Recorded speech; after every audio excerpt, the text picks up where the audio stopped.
அல்ஹம்துலில்லா நம்ம எல்லாருமே இந்த புனிதமிக்க ரஜபு மாதத்தை அடைஞ்சிருக்கோம். அல்லாஹ் தஆலா தன்னுடைய திருமறையில 4 மாதங்களை புனிதமான மாதங்கள்னு சொல்றான். துல்காதா, துல்ஹஜ், முஹர்ரம், ரஜப். இந்த 4 மாதங்கள்லையும் போர் செய்யறது தடுக்கப்பட்டிருக்குன்னு சொல்றான்.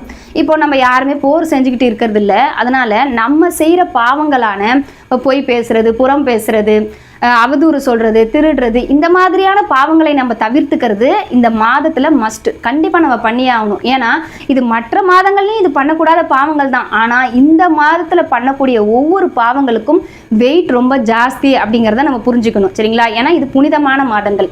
அது மட்டும் இல்லாம அல்லாஹ் தஆலா தன்னுடைய திருமறையில இந்த 4 மாதங்களை பத்தி சொல்லும் போது அதுக்கு கீழே என்ன சொல்றான்னா, இந்த மாதங்கள்ல நீங்க உங்களுக்கு நீங்களே என்ன பண்ணக்கூடாது, தீங்கிழைச்சிக்காதீங்கன்னு சொல்றான்.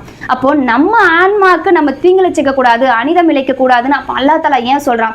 ஏன்னா இப்போ நம்ம போர் செய்யறோம், இல்ல புறம் பேசுறோம், திருடுறோம், அவதூறு சொல்றோம், இது எல்லாமே மற்றவர்களை பாதிக்கக்கூடிய ஒரு விஷயமா இருக்கு. ஆனா அல்லாஹ் தஆலா உங்களுக்கு நீங்களே தீங்கிழைச்சிக்காதீங்கன்னு சொல்றான். இன்னைக்கு நம்ம யாருமே என்ன பண்றதில்ல, இப்ப கத்தியால நம்மளை வெட்டியோ இல்ல நெருப்பால நம்மளை காயப்படுத்தியோ இல்ல வேற ஆயுதங்களால ஏதாவது நம்மளை பண்ணிக்கிட்டோ நம்மளுக்கு தீங்கிழைச்சிக்கிறது இல்லை. நம்மளுக்கு தீங்கிழைச்சிக்கிறது அப்படின்னு நம்ம பார்த்தோம்னா கண்டிப்பா இந்த நேரத்தை வீணாக்குறது தான். ஏன்னா இந்த நேரத்தை வீணாக்குறது மூலயமா நம்ம பல இபாதத்துக்களை இழக்கிறோம் இல்லையா? இன்னைக்கு இருக்க சூழ்நிலை அப்படிதான் இருக்கு. ஏன்னா அல்லாஹ் தஆலா தன்னுடைய திருமறையில சொல்றான், அந்த நரகவாசிகள் புலம்புவாங்களாம், யா அல்லாஹ் என்னுடைய நேரத்தை நான் வீணான காரியங்களில் ஈடுபட்டு இப்படி வீணாக்கிட்டேனே, நரகவாசி ஆயிட்டேனே அப்படின்னு சொல்லி புலம்புவாங்களாம். அப்போ நரகவாசிகளுடைய ஒப்புதல் வாக்குமூலம் இல்லையா? அப்போ இந்த நேரம் எப்படி நம்மளுக்கு பயன்படுறதா இருக்கணும்னா, இன்னைக்கு நம்மளை ஆட்டி வச்சுக்கிட்டு இருக்க இந்த ஃபோனுங்கிற ஒரு விஷயம் மூலியமா. ஏன்னா முதல்ல மாதிரி எல்லாரும் வெளியே போய் சுத்துறதோ இல்லை வீட்டில இருந்து அரட்டை அடிக்கிறதோ இல்லை வெளியில உள்ளவங்க கிட்ட பேசிக்கிட்டு இருக்கிறதோ இல்லை, எல்லாருமே ஃபோனை வச்சுக்கிட்டு தான் இருக்கும். இந்த ஃபோன்ல நம்ம பார்க்குற பல விஷயங்கள் நமக்கு தேவையில்லாததாக தான் இருக்கு இல்லையா?